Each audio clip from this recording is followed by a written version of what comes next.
Hello, in this video we're going to talk about three of the basic formulas in coordinate geometry, specifically the midpoint formula, the distance formula and the slope formula.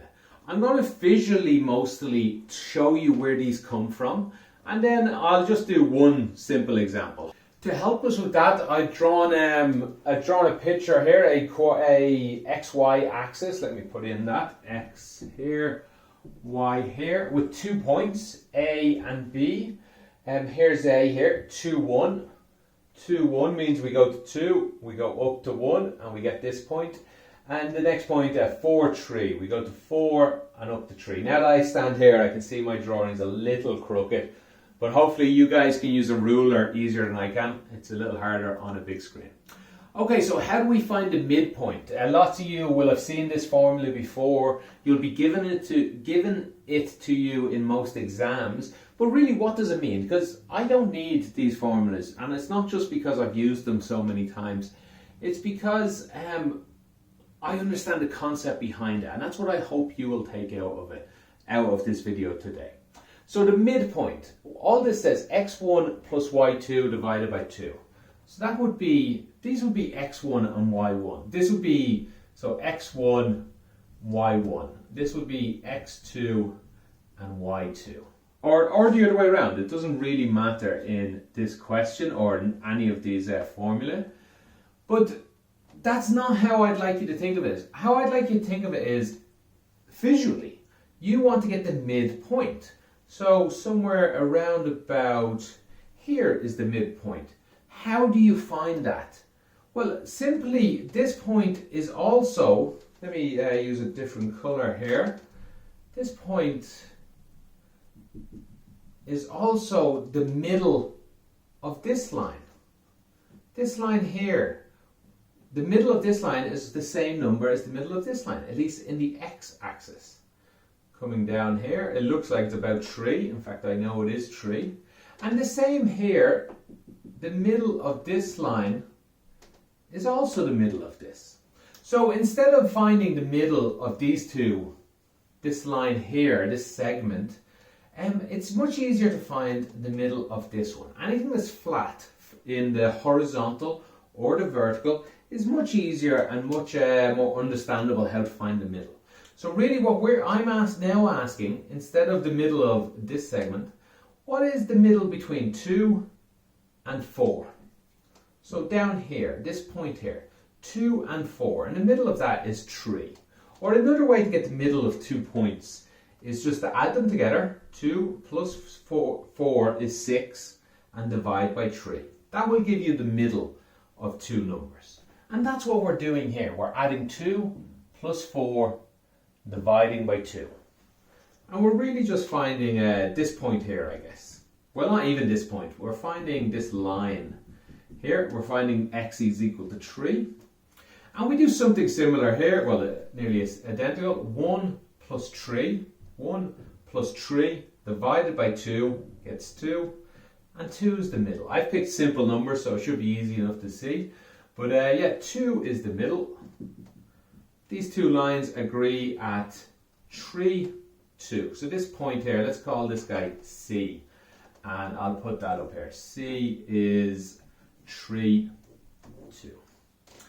Okay, at the end of the video, I'll do this again with just pure numbers without the picture. And we'll use these two again, and we'll use these formulas. But we will hopefully find 3, 2. So that's where that comes from. I believe that should be enough of a proof for most people. You do not need to memorize this. You do not need to read the formula. Simple understanding of what you're being asked. You're being asked the middle. And that should be enough for you to remember this, I think. Let's move on to the distance formula here. A pretty nasty looking formula to most students. The square root is fairly scary. And the squares are again very scary. I nearly did a terrible pun there. Fully accidental, I promise. But again, you are given this formula, so it's not something you have to memorize. Most students end up memorizing it though. I would much rather you understand where it comes from. This one's less, it's not as simple as this one, but still, I think you can understand where this comes from without needing to memorize the formula. So where does it come from? It comes, I have to adjust this. Again, I'll use another marker. I have to turn this segment again into a triangle. And I'd like to point out that this is a right angle down here. I've come straight down. I've come straight across. Must be a right angle. And we are asking for this distance here. Now at that point, I'd like you to think, well, how do you find this distance in a triangle? Hopefully a lot of you start thinking Pythagoras theorem. Pythagoras theorem. This length squared plus this length squared is equal to this length squared. Or this length is the square root of this length is equal to this squared plus this squared. That's what this is saying. The square root of something squared plus something squared. This is just Pythagoras theorem right here. So let's see how we could see that. I really just need this length here. And this length is, here's x2 here. This guy's x2, or it's 4. This is x1, or it's 2. So it's 4 minus 2. That's what this length is. 4 minus 2. That's why we have x2 minus x1. 4 minus 2. It's really just this length you're being asked. That's what this little part of the question is. So this length here is 2. And this length here, or height, doesn't really matter, is, again, it's 3 minus 1. And it becomes 2. Now, just for a few of you might be wondering, might be seeing ahead, what if I had given you the points the other way around? You might ended up with minus 2 here, or minus 2 here. Doesn't make sense in a picture, but you could have ended up in the formula. And that's okay, because we're going to square it anyway. So it doesn't matter. Minus 2 squared is 4. 2 squared is 4. So it's not going to matter if you try to get the distance between B and A instead of A and B. We'll still get the same distance that's positive. So in this example, you then just have to square this one plus square this one and get the square root of it. But that's Pythagoras theorem. That's something we've been learning for many years now. So again, the distance formula is not needed to be memorized. It is so you can get from understanding Pythagoras theorem. So the answer, we'll do it at the end of the video, but the answer should come out to be square root of 4 plus 4, which is 8. That'll be the answer, square root of 8. That's a perfectly good way to leave it, or we'll get out the decimal places on a calculator. That brings us to our last formula, the slope formula. Now, the slope formula is a little confusing to a lot of people because why does it exist? We understand distance, we understand middle, but what is this slope formula? We just needed some sort of number to identify an angle of a line, a slope of a segment or a line itself. So we could have gone ahead and used, I'll stick with using a different color here. We could have gone ahead and used angles for this. An angle here, because that's really what the slope's all about. I'm just worried about what kind of angle this makes. Now, for whatever reason, people decided not to use angle. You'll hopefully see, especially when we get into, oh, it's not written up there, especially when we get into the equation of a line, you'll see the uses of the slope, or it just fits nicely into the equation. That's why we use it. But really, you'll also learn in future videos, a good bit in the future actually, how m, or the slope, is going to be related to this angle here. They are related, but that's all the slope is to find out, really how much of an angle it is. In this case, this angle will be, we'll find out in a moment, but somewhere like about 1 or so. And an angle like, a slope like of, let me draw some lines here. This would be 0, this would be minus 1. We'd get down to here, this would be like minus a really big number, because we cannot get a slope of this. This is an infinite slope going straight down. So yeah, and again, as it goes up, this would be 1, like I said here, or going higher again, this would be in the hundreds, and going higher again in the thousands, in the millions, and it goes up to infinity if we go straight up as well. Alright, so that's what the slope is going to look like. Once again, the formula, where does it come from? how we defined the slope was the rise over the run. You're going to hear that a bit. And really it's just, let me draw that triangle again I had actually. If you could draw a triangle for any 2 points, which you can, and we're just talking about this distance again. Let's put that in here. That's y2 minus y1. This distance here divided by this distance here, x2 minus x1. And that will give us a good ratio for any slope. So it'll just give us a standard number. Once we do this for every 2 points, we'll again get the standard number over and over. And again, this ratio just appears in the equation of a line, so it's actually quite useful for us to do. And in this case, y2 minus y1, this we already had it earlier, didn't we? We had 2 here, and we had 2 here, and sort of as I knew would happen, although I said about 1, I then halfway realised, oh no, it's exactly 1. 2 divided by 2 is equal to 1. The slope of this line is 1. Which actually turns out to be 45 degrees, by the way, if we did it in degrees.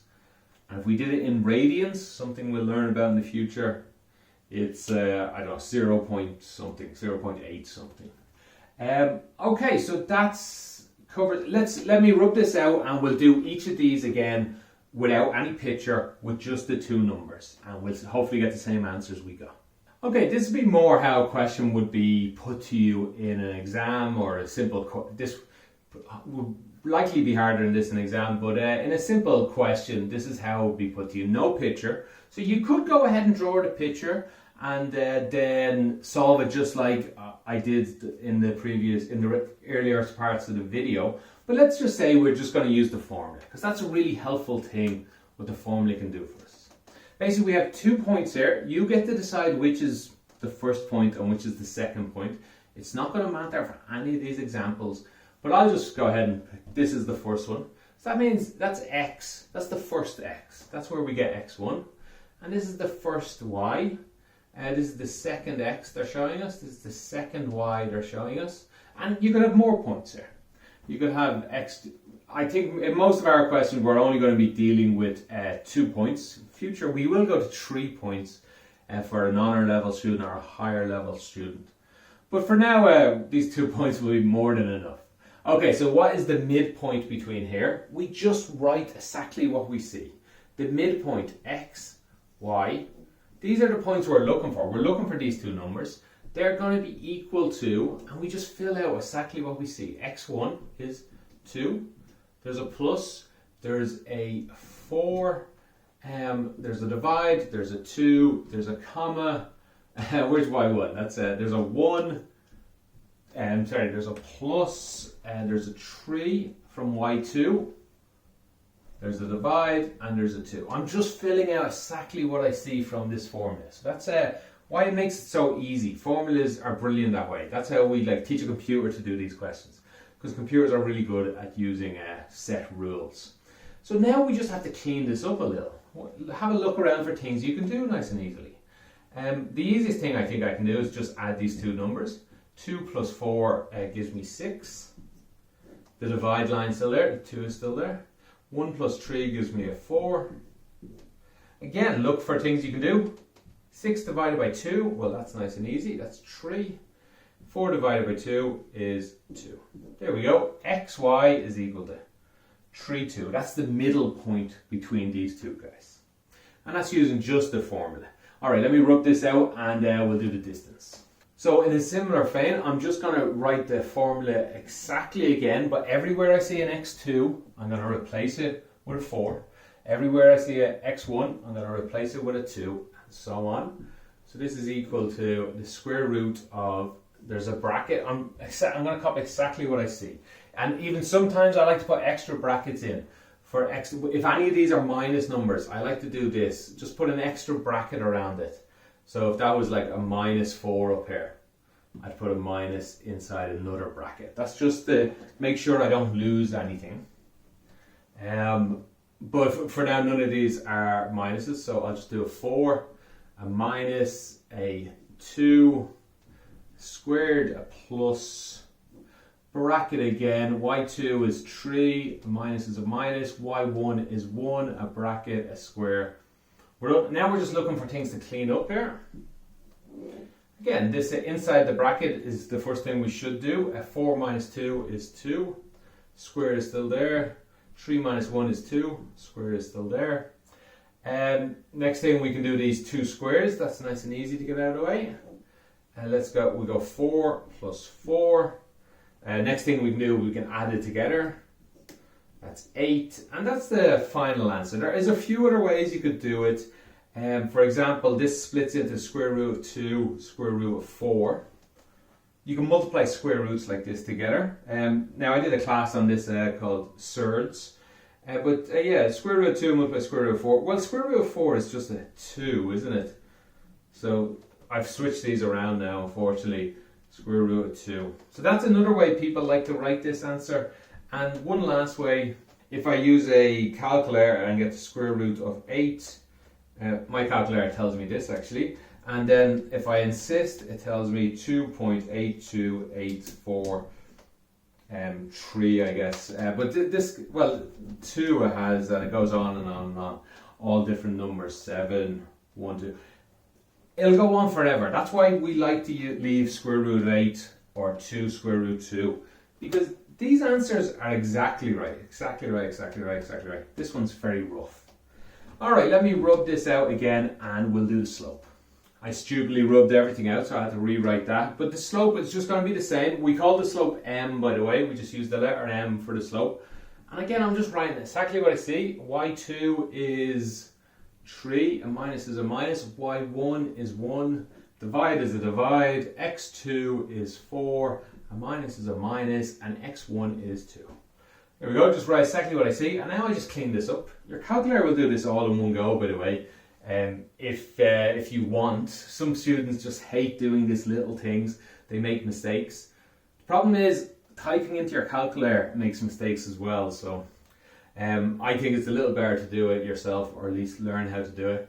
So 3 minus 1 is 2, 4 minus 2 is 2, and equals 2 divided by 2 is equal to 1. So that's our final answer for slope. So we don't have to draw a picture, but I do think drawing the picture at the start helps you understand these questions a lot more. Once you understand them, yes, now you don't have to do them. Now you get to use the formula. That's how I like to think of it, at least. The formula is a shortcut. And you should never use the shortcut until you understand the basics before it. Okay, so that's all for me. I'll hopefully see you in the next video where we'll be talking about the equation of a line. Until then, have a good one.